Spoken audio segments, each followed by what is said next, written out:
Shalom, saudara-saudara yang diberkati Tuhan Yesus.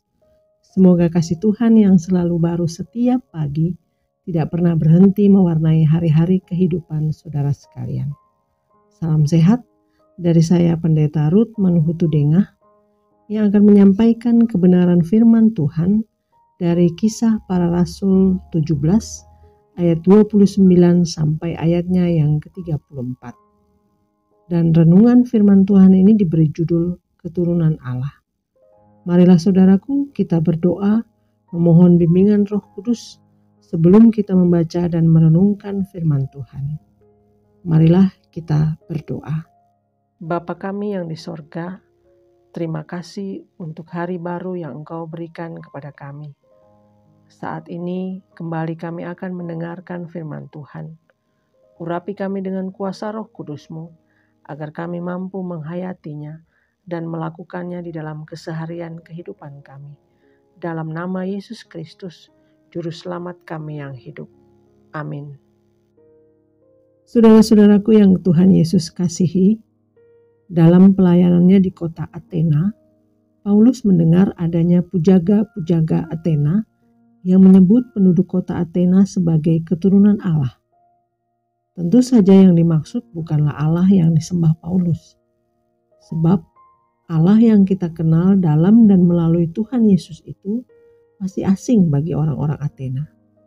Bagi Paulus, pernyataan para pujangga Athena itu dapat menjadi jalan masuk untuk memperkenalkan siapa Allah di dalam Kristus yang Paulus sembah.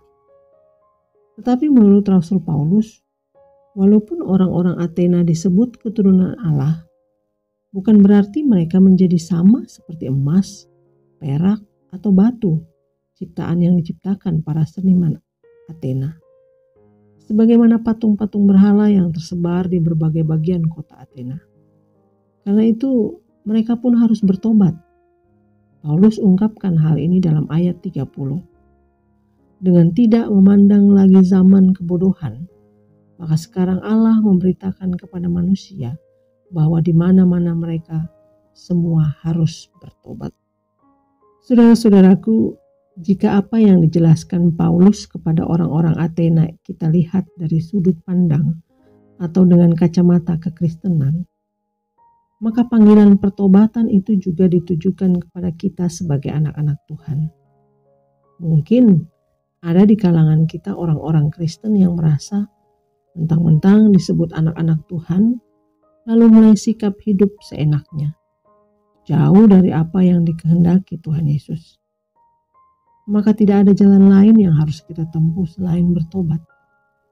Status kita sebagai keturunan Allah harus selalu dibarengi dengan menjaga hati, menjaga mulut, dan sikap hidup, agar setelah menerima pengampunan Kristus, kita kembali layak disebut anak-anak Tuhan atau keturunan Allah. Kita memang bukan ciptaan manusia. Kita lebih istimewa daripada emas dan perak.